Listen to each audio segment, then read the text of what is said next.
সবাইকে আমন্ত্রণ জানাচ্ছি সংবাদপত্রের পর্যালোচনা ভিত্তিক পত্রিকার চোখে দেশ অনুষ্ঠানে।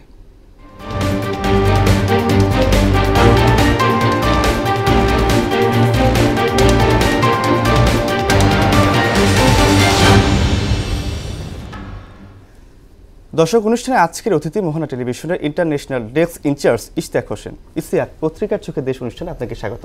কেমন আছেন? আলহামদুলিল্লাহ। আমরা আলোচনায় যাব, তবে যাবার আগে জেনে নেব আজকের পত্রিকার প্রধান শিরোনামগুলো।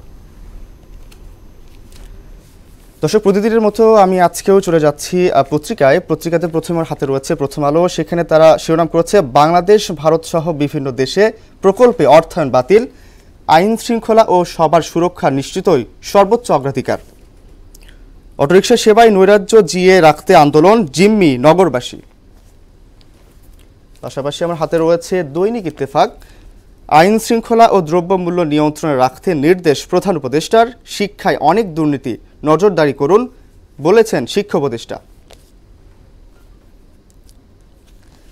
এর পাশাপাশি আমার সাথে রয়েছে সমকাল, রাজনৈতিক চাপ থেকে নিস্তার চান ডিসিরা, সংস্কৃতি চর্চায় বাধা কল্যাণ বয়ে আনবে না। এবারে চলে যাব বাংলাদেশ প্রতিদিনে। সেখানে তারা শিরোনাম করেছেন ৩১ দফার মাধ্যমে দেশ পুনর্গঠন করতে চাই বলেছেন তারেক রহমান। পরোয়া করবে না কারো চক্ষু বলেছেন ডক্টর ইউনূস। এর পাশাপাশি রয়েছে যুগান্তর, এসপিরা ইয়াবা কারবার, মিলেমিশে ৩.৫ লাখ পিস বিক্রি, সরকারের ৬ মাস শেষ খেলার জন্য প্রস্তুত। এর পাশে রয়েছে বণিক বার্তাতে তারা করেছে গুলশানে বিক্রিতব্য বাণিজ্যিক ভবনের দাম ১১০০ কোটি টাকা, আইন শৃঙ্খলা স্বাভাবিক রাখতে ডিসিদের সজাগ থাকার নির্দেশ।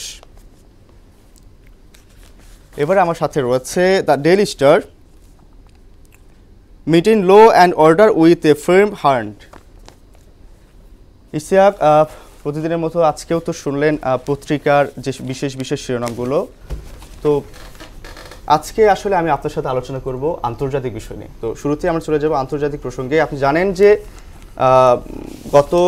গত দিনে বা তার একদিন আগে হতে পারে যে ভারতের যে প্রধানমন্ত্রী নরেন্দ্র মোদী এবং ডোনাল্ড ট্রাম্প, ওনারা কিন্তু একটা বৈঠক করেছেন। তিনি আমেরিকা সফর করেছেন। তো সেখানে আসলে তাদের কথার মধ্যে বাংলাদেশ প্রসঙ্গ চলে আসে এবং সেখানে এরকম প্রশ্ন ওঠে যে বাংলাদেশে যে অন্তর্বর্তী সরকারের আগমন এবং সাবেক যে প্রধানমন্ত্রী শেখ হাসিনার দেশ ত্যাগ, এই বিষয়ে আমেরিকার কোনো হস্তক্ষেপ আছে কিনা বা ডোনাল্ড ট্রাম্পের এখানে কোনো ভূমিকা আছে কিনা।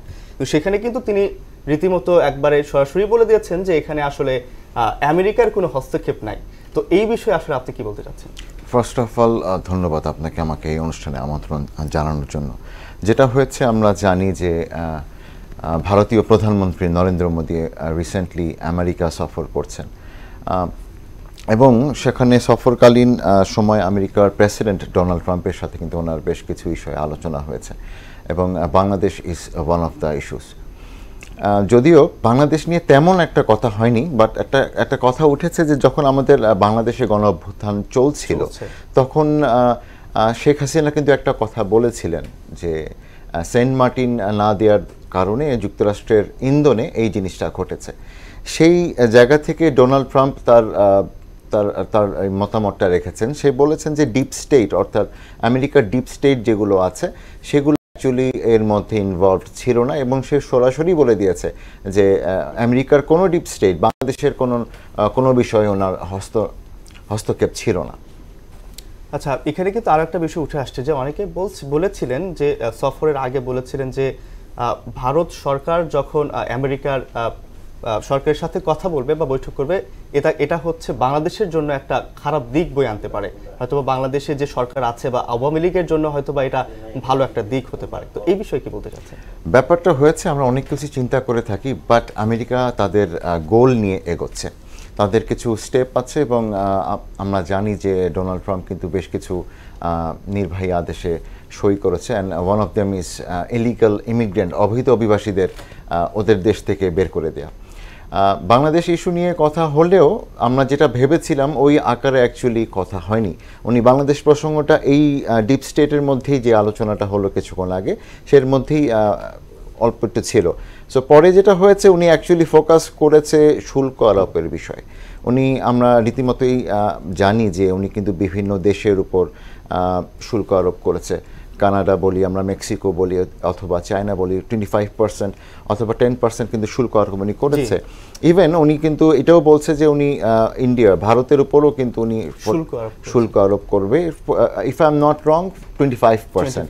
সো এইটা বৈঠকের মাঝখানে, আলোচনার মাঝখানে যখন প্রেস ব্রিফিং হচ্ছিল, Trump was declaring his this thing, তখন কিন্তু মোদির চেহারাটা একটু কালো হয়ে গেছে, একদমই মানে he was not ready for it, সে সেটার জন্য প্রস্তুত ছিল না। Exactly he was not ready for it. So উনি যখন বক্তব্যটা দিলেন, মোদি কিন্তু অ্যাকচুয়ালি পুরো একটু মানে ভেবাচাকা খেয়ে গেল। সো ব্যাপারটা হচ্ছে কি, আমরা যতই বলছি যে বাংলাদেশ নিয়ে মোদি, আমেরিকা বা ডোনাল্ড ট্রাম্প, আমরা যেটাই বলি না কেন কথা হয়েছে, অ্যাকচুয়ালি কথা হয়েছে মোদি গিয়েছে, মোদি ভারতের ব্যাপারে কথা হয়েছে।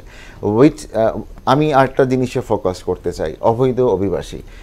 আমরা জানি নির্বাহী আদেশের মাধ্যমে ইলিগাল ইমিগ্রেন্টস ইউএসএ থেকে সব পাঠিয়ে দিচ্ছে, সেটা মেক্সিকো, প্রায় 300। এছাড়াও আমি বলবো উনি মেক্সিকো দিয়ে শুরু করেছে, একদম কাছাকাছি বর্ডার যেটা, এবং অজস্র ইমিগ্রেন্টস উনি পাঠিয়ে দিয়েছে।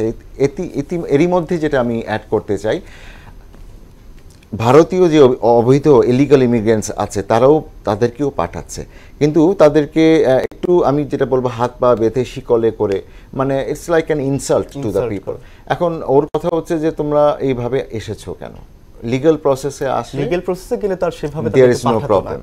এটা শুধু ভারতের সঙ্গে না, পুরো দুনিয়ার সাথেই, ইভেন যদি বাঙালিরাও থাকে ওখানে, unfortunately they have to come back. তবে এটা কিন্তু একটা ভালো দিক যে অবৈধভাবে যারা সেখানে বসবাস করছেন, এতে কিন্তু যারা লিগ্যালি যাওয়ার প্রসেসে আছেন তাদের ক্ষেত্রে কিন্তু অনেক প্রবলেমের শিকারই হতে পারে। হয়তো তাদের যে আসনটুকু থাকে সেই জায়গাটা হয়তো অবৈধ অভিবাসী যারা আছে তারা সেই জায়গাটা নিয়ে আছেন। এক্স্যাক্টলি।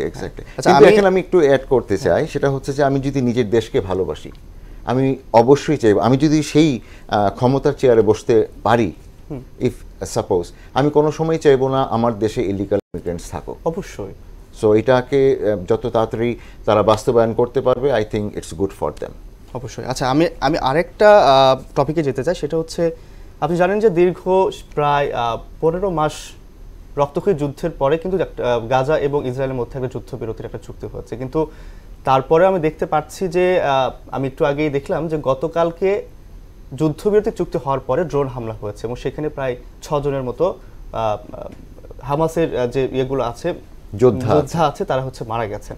তো এই বিষয়ে কি বলবেন, আসলে এটা কি আসলেই কোনো যুদ্ধবিরতি চুক্তি হয়েছে নাকি নামমাত্র যুদ্ধবিরতি চুক্তি? কারণ এখানে যুদ্ধবিরতি চুক্তি হওয়ার পরেও কিন্তু হামলা চলছে এবং আপনি জানেন যে রীতিমতো যে ধ্বংসস্তূপ আছে সেখান থেকে কিন্তু এখনো মৃত লাশ উদ্ধার করা হচ্ছে। গত 24 ঘন্টায় প্রায় 25 জন মৃত লাশ উদ্ধার করা হচ্ছে। তো এই বিষয়ে আপনি কি বলতে চাচ্ছেন? আমরা যতটুকু জানি, দীর্ঘ 15 মাস গাজায় নৃশংসতা চালিয়েছে ইসরায়েল, এবং পুরো শহরটাকে, পুরো গাজা ফিলিস্তিনি উপত্যকাটাকে কিন্তু ধ্বংসস্তূপে পরিণত করেছে। সো আমরা অফিসিয়ালি যদি রিপোর্ট করে থাকি 48,000 সামথিং মৃতের সংখ্যা, অ্যাকচুয়ালি কিন্তু এটা আরো বৃদ্ধি পাবে, কারণ 10 to 15,000 people are still missing. So তারাও, আমরা ধারণা করা হচ্ছে যে আন্তর্জাতিক বিভিন্ন গণমাধ্যম যে তারাও মৃতের সংখ্যার সাথে অ্যাড হয়েছে। কোথায় তারা? ধ্বংসস্তূপের নিচে। এখন ধ্বংসস্তূপের নিচে ধীরে ধীরে আরো লাশ উদ্ধার হবে, মরদেহ উদ্ধার হবে, আনফরচুনেটলি, বিকজ ওদের কাছে ভারী সরঞ্জাম নেই। ভারী সরঞ্জাম যখনই আসবে বা পর্যায়ক্রমে যত আসবে, এবং আস্তে আস্তে আরও লাশ উদ্ধার হবে।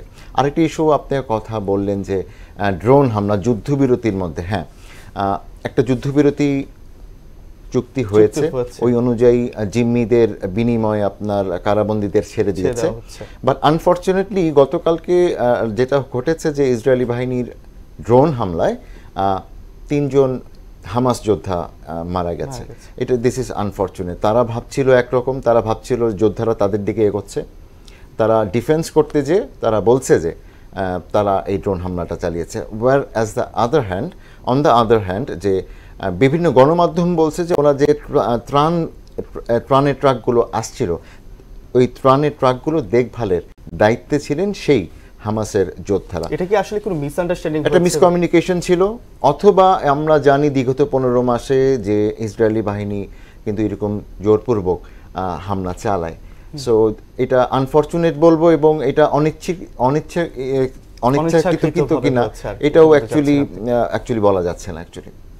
আচ্ছা, এই বিষয়ে আসলে বিভিন্ন সংবাদ মাধ্যম বলেন, যে পত্রিকা বলেন, এগুলোতে কিন্তু এই বিষয় নিয়ে কিন্তু কথা উঠেছে যে যুদ্ধবিরতি চুক্তি হওয়ার পরেও কেন যুদ্ধ হবে।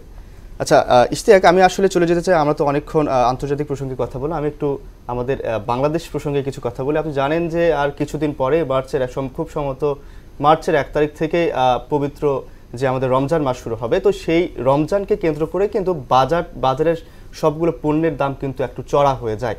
তো বিগত বছরেও যেমন হয়েছে, এবছরেও হয়তো বা এরকম হতে পারে। আপনি জানেন যে চালের বাজার কিন্তু রীতিমতোই অনেক চড়া, মাঝখানে কমেছিল, হয়তো বা আবার বাড়বে।